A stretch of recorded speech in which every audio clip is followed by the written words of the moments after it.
Which book should a depressed person absolutely have to read? Hyperbole and a Half. Hilarious and personal. One of the few books that have made me laugh out loud as well as cry. Hitchhiker's Guide helped me.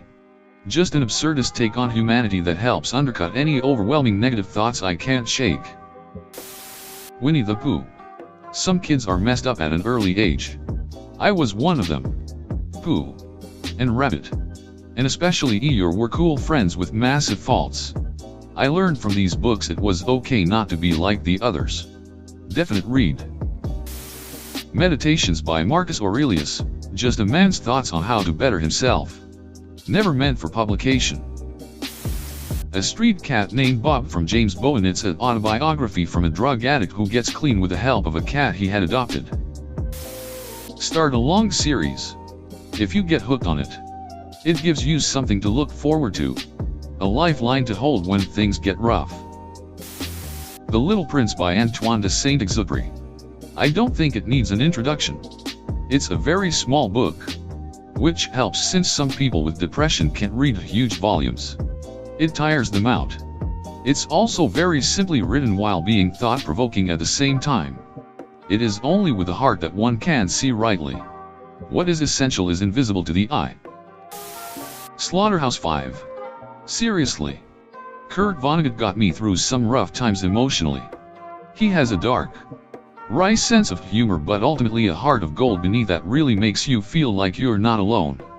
That other people out there think like you and have been through the same things. If you're still a teen, then it's kind of a funny story by Ned Vizzini.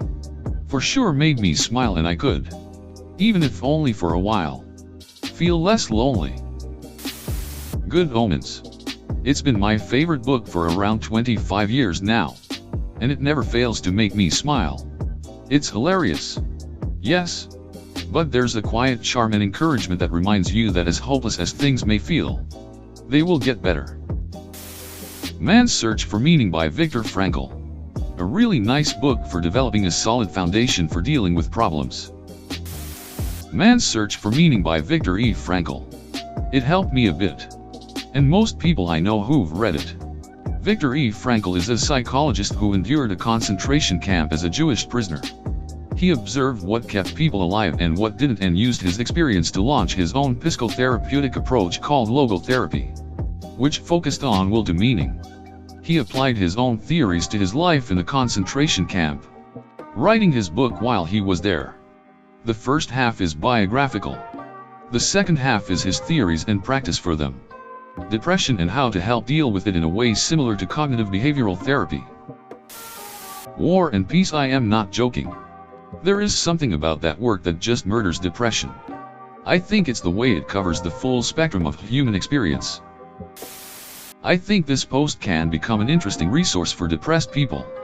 And thanks for the award. My first ever. This is gonna be buried, but Hyperbole and a Half by Ali Brosh. Ridiculously funny. Vignettes that are short enough to not get overwhelming. And the only depiction of depression that made me stop and go. This is what it's like. I hope Ali's okay. For an uplifting story for both young readers and adults that takes the person on a journey from darkness into light. The Secret Garden. Francis Hodgson Burnett. Feeling Good. The New Mood Therapy by Dr.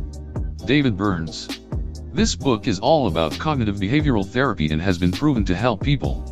It is also good if someone can't afford therapy. I want to say The Bell Jar. I know that sounds awful, but I never felt so understood before reading that book. Dune. That book helped me so much. I was in a very dark place and it helped me see the light and entrapped me in an adventure. It holds a very special place in my heart, and it really feels like it saved my life. The Stormlight Archive by Brandon Sanderson. Life Before Death. Strength Before Weakness. Journey Before Destination. The Gifts of Imperfection by Brené Brown. When you're depressed, you tend to be really hard on yourself. This book really helped me through my dark moments and made me embrace who I am. The Princess Bride. The book the movie was made from. Delightful and funny as hell and full of hope. It has a lot of extra details that were not included in the movie. Nausea by Jean-Paul Sartre. It's written in first person, through journal entries, and the narrative is extremely good at capturing the thought processes of someone with depression. Reading it made me feel a little less alone, and it helped me to step outside of myself and analyze my thoughts from another perspective. Any Book by Alan Watts. From personal experience, it helped me to calm down a lot. He also has podcasts. He teaches Buddhism to a Western audience, but in a more secular way that's applicable to your real, everyday life. Highly recommend. He has books like The Wisdom of Insecurity to The Way of Zen. Zen and the Art of Motorcycle Maintenance by Robert M. Pirsig. It's a little bit more about philosophy. Not so much motorcycle repair. But it's good.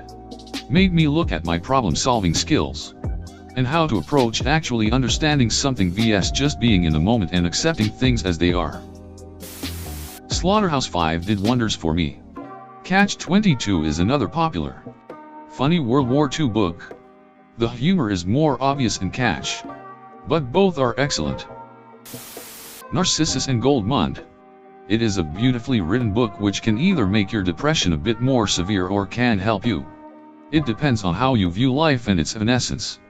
But all in all, it's such a good book. I feel like it really helped me.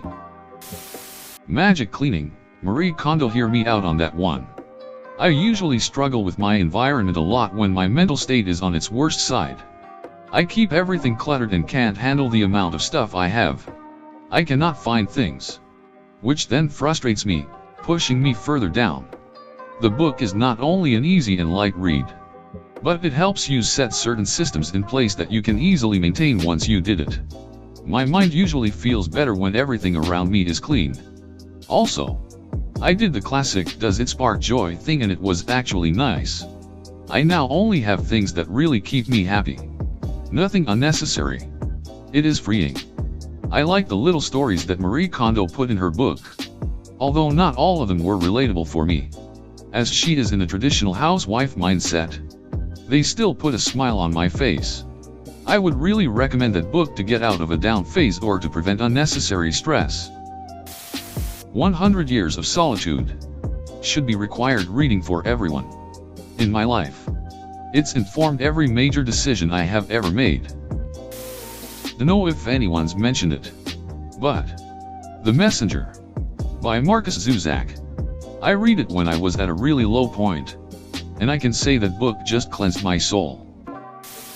Even if you aren't religious, read the book of Ephesians. The entire book is encouraging messages to the readers. Man's Search for Meaning by Viktor Frankl. I read it right after September 11th, and it actually made me more of an optimist and more hopeful for humanity. The Earthsea Saga by Ursula K. Le Guin. It is a very simple yet nice story, similar to what Tolkien could write, but so much lighter to read. Also The Name of the Wind by Patrick Rothfuss. It's very beautifully written, and there are so many parts that are just so heartwarming it makes you cry. At least I know I did. Read stuff on cognitive behavioral therapy, aka Buddhism. Basically, your thoughts control your feelings, so monitor your thought process and accept it, enjoy it, but realize it is not you, it is just thoughts. Over time the thoughts will fade because you are not focusing on them, you are letting them come and pass like a cloud in the sky. Remember, things people say are nothing more than vibrations of air. Text is nothing more than dots of light on a screen. These things have no power over how you choose to feel. Every Word You Cannot Say by Ian Thomas. It's a book of poems that helped me deal with my uncle passing. It's an uplifting book, and it helps give something physical to something abstract like pain. Not trying to sound pretentious. It's just a great book that helped me through some dark times. Reasons to Stay Alive by Matt Haig. Genuinely heartwarming stuff. Focusing not on how to cure your mental illness, but how to love life in spite of it.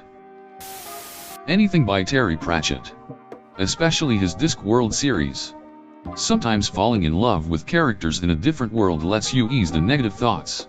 And I try to be like Granny Weatherwax and think during hard times that I ate and TDED, smiley face.